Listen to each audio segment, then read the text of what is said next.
The air smelled like grilled corn and citronella candles, the kind of scent that clings to your skin long after the night's over. I balanced a tray of lemonade glasses, weaving between lawn chairs and laughing relatives, my sneakers sinking into the soft grass. The hum of conversation wrapped around me. Uncle Drew booming about fishing, Aunt Jill bragging about a recipe she stole.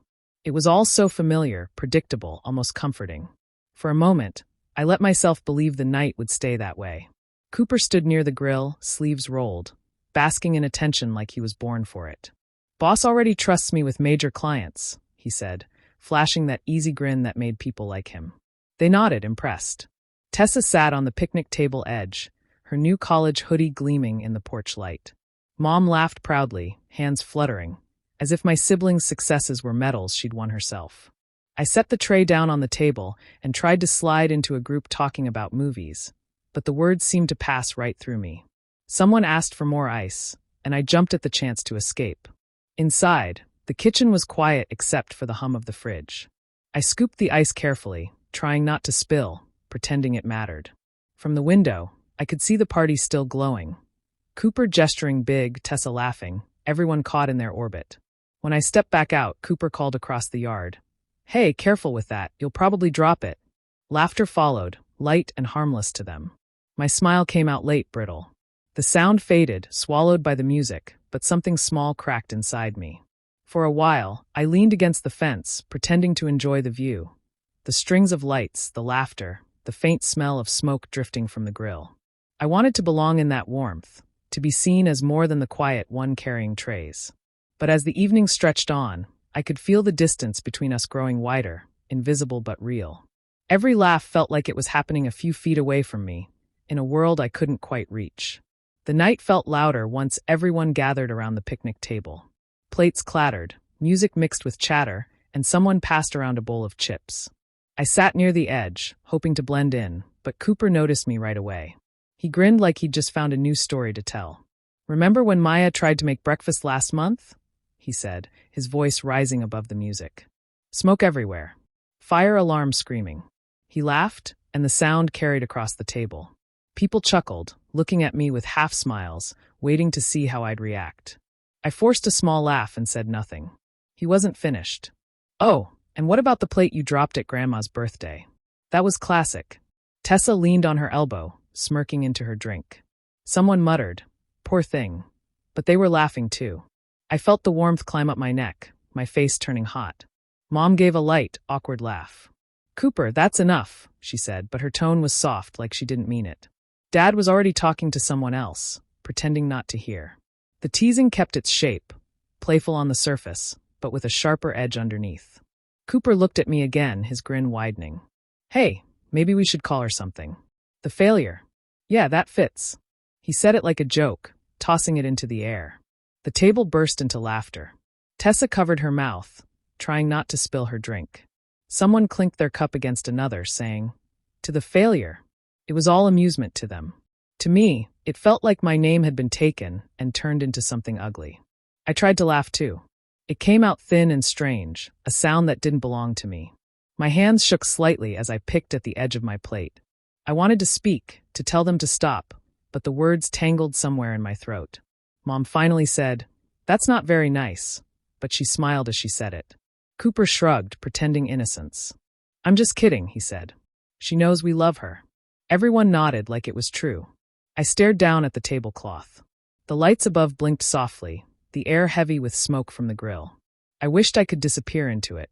The laughter moved on to another topic, Tessa's classes, someone's vacation, but the sound still pressed against me. I kept my face calm, holding the same polite smile I always used when things hurt. Inside, something shifted. It wasn't anger yet, just a quiet ache that spread through my chest. I told myself it didn't matter, that they didn't mean it. But the word failure kept echoing. It sat in my head like a stain I couldn't wash out. When Cooper passed me a drink later, he winked. "Don't spill it, okay?" More laughter. I smiled again, small and practiced, because that's what they expected. But my hand stayed still, and my voice stayed quiet. I just waited for the night to end. The music had quieted down a little, and people were more relaxed now, leaning back in their chairs, drinks half empty. The smell of barbecue lingered in the air. I thought maybe the teasing was over, that Cooper had run out of stories. But then his voice rose again, loud and clear. "Hey, remember that play at school? The one where Maya was supposed to walk across the stage but forgot her line and tripped." His grin was wide, his tone casual, but I knew what was coming. He made a big show of stumbling to the side, pretending to fall flat on his face. The group roared with laughter. Even people who hadn't been there laughed just because everyone else did. I tried to smile, hoping it would end quickly, but Cooper wasn't done. She just lay there like she was part of the set. The teacher had to stop the music. He slapped the table, laughing at his own joke. My stomach tightened. That wasn't even how it happened. I'd caught myself before hitting the floor, and the audience had clapped. But no one here wanted the real version. They only wanted his. Tessa chimed in, her voice bright. And she was wearing that shiny silver dress, remember? Looked like a walking disco ball. Everyone laughed harder. She giggled and leaned against her friend, enjoying the attention. It wasn't just teasing anymore, it was a performance. Someone said, "You guys are so mean." But they were laughing too, shaking their head like it was harmless. The noise filled the backyard, swallowing my thoughts. I tried to speak up, to say it wasn't true, but my words got lost under the laughter. Nobody heard me. Nobody even looked. I sat frozen, gripping the edge of my chair. The lights overhead blurred a little, and my chest felt tight. Every laugh hit like a small wave, pushing me further away from the table, even though I hadn't moved. I could see the shapes of their faces in the glow, smiling, red from the heat and the drinks, unaware that I'd stopped smiling back. Cooper reached for his drink, still chuckling. "It's all love," he said. "She knows we're just joking." He didn't even glance at me. The others nodded, agreeing, as if that made everything fine. I felt invisible, like a ghost sitting among them. The sound of my chair scraping the grass was lost in the noise. I shifted slightly, trying to breathe slower, wishing I could shrink into the shadows behind me. I wanted someone, anyone, to notice how quiet I'd become, how forced my smile looked. But they were all too busy laughing at a version of me that didn't exist. I looked toward the house, its windows glowing softly. It seemed far away, like another world. My hands rested in my lap, cold now despite the warm night. The laughter rolled on without pause, loud and careless. I sat there, small and still, waiting for it to stop, knowing it wouldn't. The night had turned softer, the sky fading to deep blue while lanterns flickered along the fence. Most people were standing now, gathered in loose circles, their voices blending with the faint hum of music. I stayed near the table, holding my cup, trying to look like I belonged. My face still hurt from smiling too much. Tessa swayed slightly as she filled her glass again. Her cheeks were pink, her laughter louder than before. She raised her cup high and said, "Okay, one more toast." Everyone turned toward her, waiting for something funny. Her grin widened. "Here's to the failure. May she never stop trying." For a second, there was silence. Then came a wave of laughter and clinking cups. Some people hesitated before joining in, unsure if it was okay, but they did anyway. Cooper laughed the hardest, slapping the table. "That's my sister," he said proudly, as if it were some kind of honor. I stood still, my cup half raised, unsure what to do. The name hit harder this time, like it had been carved into me instead of thrown. The failure. It sounded final, not playful anymore. A label. A joke that had turned into truth. Mom gave a weak laugh, glancing at Dad. "Oh, Tessa," she said softly, pretending it was just harmless fun. Dad didn't say anything at all. He smiled, small and tired, then looked away. The sound of everyone laughing around me seemed far away, like it was happening through glass. Tessa noticed me standing there and giggled. "Oh, come on, Maya. It's just a joke." Her voice stretched the word until it meant nothing. I nodded, pretending to agree, because arguing would only make it worse. I lifted my cup and took a sip, even though the drink had gone warm. The cheer moved on to something else, and people started chatting again. Someone talked about vacations, someone about work. The night looked the same, but it didn't feel like it anymore. Every sound felt heavier, slower. I stared down at the grass by my feet. The lights threw my shadow long across it, thin and unsteady. The word kept echoing in my head, looping over itself until it didn't even sound like English anymore. The failure. The failure. It stuck to me like sweat.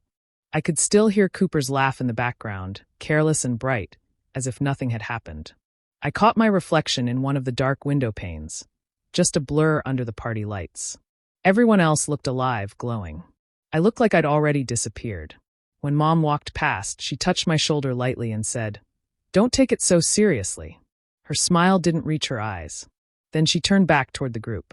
I watched her go, the back of her dress swaying under the lights. I didn't move after that. I just stood there with the empty cup, listening to the laughter roll on without me, wondering how something so small could change everything. The sky had gone completely dark, but the lights hanging above the yard burned too bright. I sat near the edge of the group, my cup still in my hand, pretending to listen. The air was thick with the smell of smoke and spilled drinks. I tried to pull the talk toward something else, anything safe. "So, how's work, Cooper?" I asked, forcing my voice to sound calm. He didn't even pause before smirking. "You wouldn't know. You can't even keep a job long enough to ask about one." His tone was sharp, quick, like a knife he'd been waiting to use. The table broke into laughter again, the kind that fills every space until it feels hard to breathe. I stared down at my drink. The ice had melted, leaving only warm juice. My hand trembled slightly, and I hoped no one noticed. My teeth pressed together until my jaw hurt. I wanted to say something back, but the right words wouldn't come. Every sound around me turned too loud. Chairs scraping, music humming, someone coughing. Tessa leaned closer to our cousin and whispered something behind her cup. "She's always so sensitive," she said, but she wasn't quiet enough. I heard it clearly. My stomach twisted. Their laughter blended into the music again, soft but constant, like it belonged there. I looked toward the garden, trying to focus on something steady. The fence, the shadows of trees, the blinking lights wrapped around the porch rail. None of it helped. My face felt hot, and my throat burned from holding back the words I wanted to throw at them. Someone started a new story, but I couldn't hear the details. Their voices blurred together, one endless noise. Every time someone laughed, it sounded like they were laughing at me, even when they weren't. I tried to take a slow breath, but it came out uneven. Mom was talking to a neighbor, smiling as if nothing was wrong. Dad had gone inside to get another drink. No one looked at me. It was like I wasn't part of the family anymore, just an extra body filling space at the table. Cooper's voice rose again. "Relax, it's a joke," he said, looking around for agreement. People nodded, uneasy, but no one told him to stop. He leaned back, satisfied, his arm draped over his chair like he owned the night. The light above me flickered, making everything sharp for a second. Faces, glasses, the pattern on the tablecloth, and then blurred again.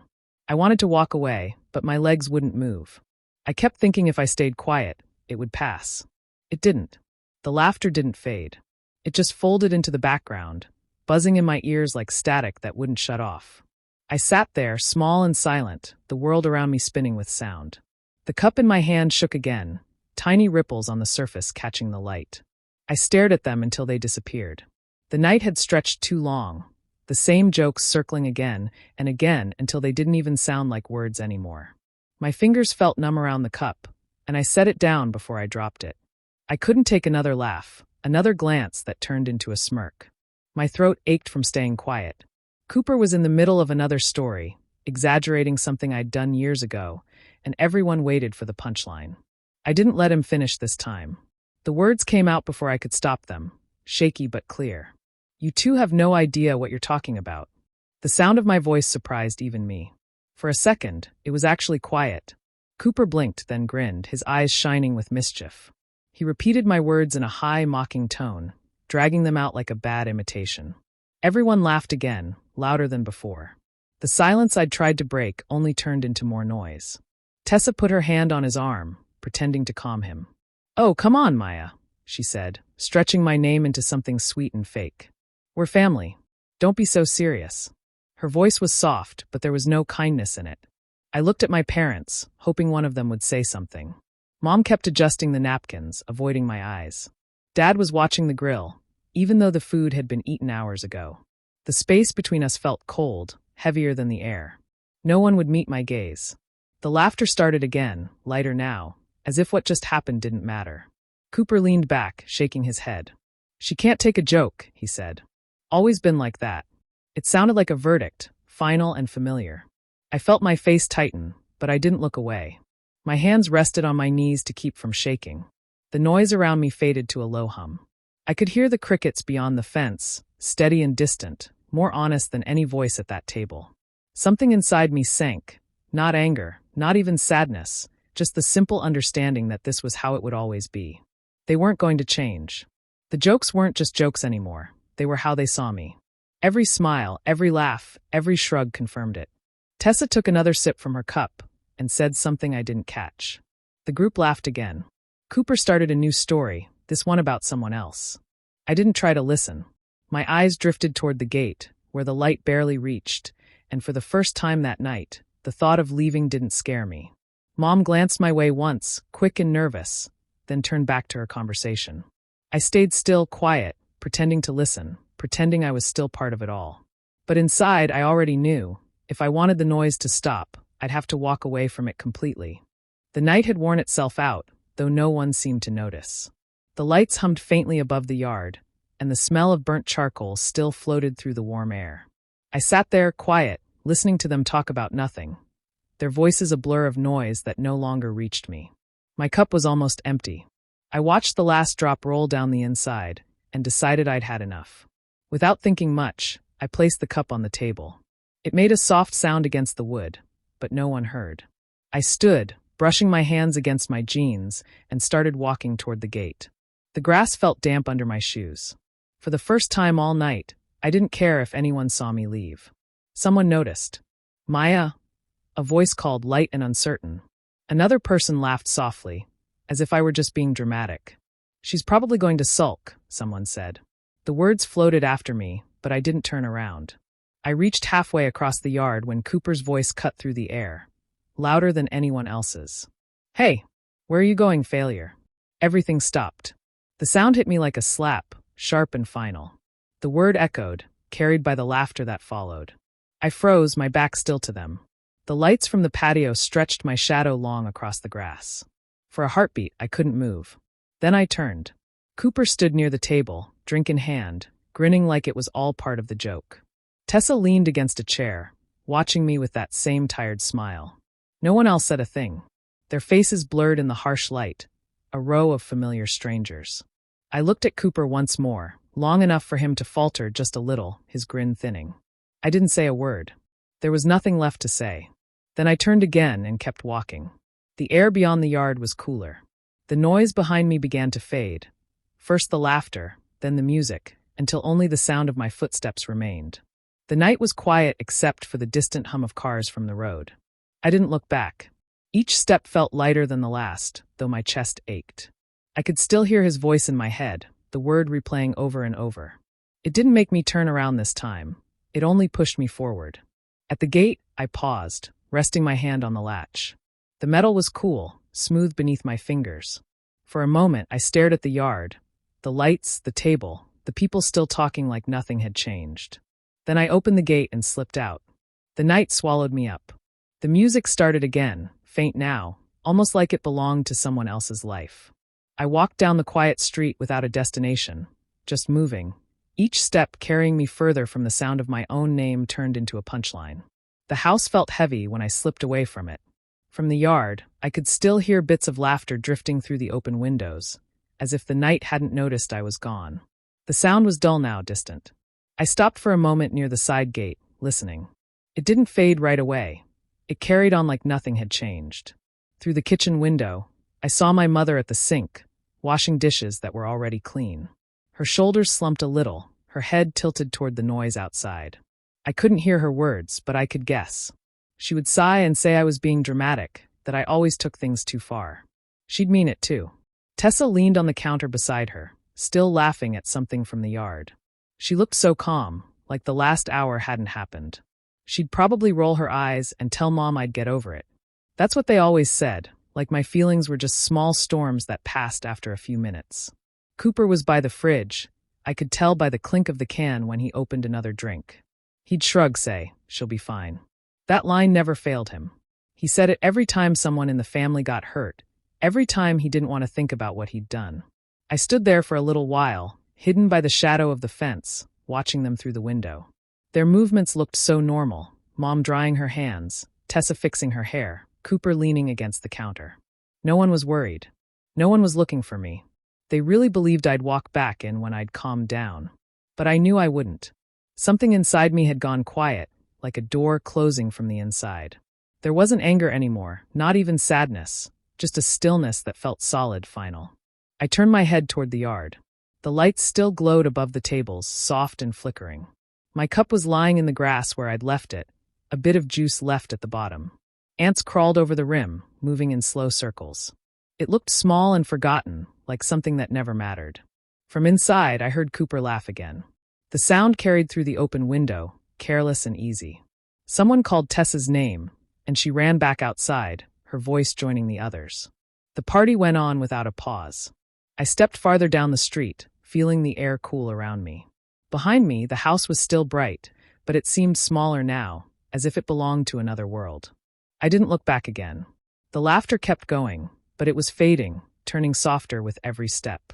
They thought I'd come home. They didn't understand that I already was, just not to that place, not to them, not ever again. The streets were almost empty when I started walking. The night had cooled, the air carrying the faint smell of rain that hadn't come yet. Streetlights cast small pools of yellow on the pavement, and I stepped from one to the next, my shadow stretching and shrinking beneath me. My shoes brushed against gravel, the sound loud in the quiet. Every voice from the party replayed in my head, each word louder than it had been in the moment. I heard Cooper's laugh, sharp and careless. Tessa's whisper. Mom's sigh. They blended together until it felt like a noise I couldn't turn off. I tried to push the memories away, but they stayed, looping again and again. My hands wouldn't stop shaking. I shoved them into my pockets, but it didn't help. My throat stung, like I'd swallowed something rough. I hadn't cried not once, but it felt close, right there waiting. I told myself to keep moving, just keep walking. The houses on either side of the street grew farther apart, their windows dark, their yards quiet. The sound of music from the party faded completely. The silence after it was strange, too big. My footsteps echoed softly as I passed the last row of houses. The only light came from the moon and the street lamp at the corner. Somewhere far off, a dog barked once and stopped. I reached the edge of town, where the road narrowed and turned into a small bridge over the creek. The water below moved slowly, silver under the moonlight. I leaned against the railing, the metal cool against my arms, and looked down. The air smelled like wet stone and grass. For the first time that night, my head cleared a little. The noise from the party was gone, but their words stayed. Not loud now, just steady. The failure. I said it silently, letting the sound form without my voice. It didn't sting this time. It just felt empty. I stood there for a long while, not moving. The sky above was wide and dark, no clouds, no stars bright enough to notice. My chest hurt from holding everything in, but I didn't want to cry. Crying would mean I still expected them to care. I didn't anymore. Somewhere in that quiet, the thought settled. I wasn't going back. Not tonight, not tomorrow. I didn't know where I'd go or how, but I knew it wouldn't be there. I didn't need to announce it, didn't need to explain. They wouldn't listen anyway. My leaving would be the only thing they couldn't laugh off. I pushed away from the railing and looked down the road that led out of town. It stretched long and empty, the horizon hidden in the dark. The idea of leaving scared me, but the thought of staying felt worse. I took a slow breath and started walking again, each step lighter than before. The night didn't answer, didn't comfort, but it also didn't mock. For the first time, I was alone, and it was quiet in a way that felt almost right. Morning came quietly, pale light spilling over the yard. Dew clung to the grass, making everything shimmer for a moment before the sun rose higher. From my window, the party looked almost peaceful, as if nothing had happened. The chairs were scattered, balloons half deflated, cups overturned in the dirt. It could have been any morning after a family gathering. No one would guess what the night had really been. I saw Cooper out by the grill, talking to Dad while they cleaned up. He was smiling, moving like he had no care in the world. When Mom came outside with a trash bag, he said something that made her laugh. Something about the failure disappearing early. I couldn't hear every word, but I caught that one. They all laughed lightly, as if it was nothing. I stepped back from the window, the curtain brushing my hand. I didn't feel angry anymore, just hollow, as though something had been quietly removed from me. My room looked exactly the same. Books piled on the desk, clothes draped over the chair, a few pictures on the wall. But it didn't feel like mine anymore. It felt temporary. Tessa's music started playing from down the hall, loud and careless. She was already getting ready to meet friends, probably talking about the party and how fun it had been. No one knocked on my door. No one asked where I'd gone last night or how I felt. It was like my absence had folded neatly into their morning routine. I sat on the edge of my bed and looked around once more. My eyes landed on the small duffel bag under the frame, the one I used for school trips. I pulled it out and placed it on the floor. The zipper was stiff at first, but it slid open easily. I started packing without thinking, a few clothes, the small notebook I always carried, and the envelope of cash I'd been saving for months. Each item made the choice feel more real. Through the window, the sound of laughter drifted in again. It was faint now, but steady. I didn't move toward it. I folded the bag closed and pushed it back under the bed, hidden but ready. The yard outside was almost clean. The only trace left was the flattened spot where the table had stood, the same place where they'd laughed at me. I watched as the wind caught one of the plastic cups, rolling it slowly across the grass until it disappeared behind the fence. By nightfall, the house would be quiet again. They'd eat dinner, watch TV, and never realize something had changed. But I knew. That party, that moment, had drawn a line I couldn't cross again. I wasn't planning revenge yet, but the seed was already there, deep and silent, waiting. Do you think I did the right thing by walking away from all that drama, or should I have stayed and faced them? Drop your thoughts in the comments, and don't forget to subscribe for more intense, real-life stories like mine.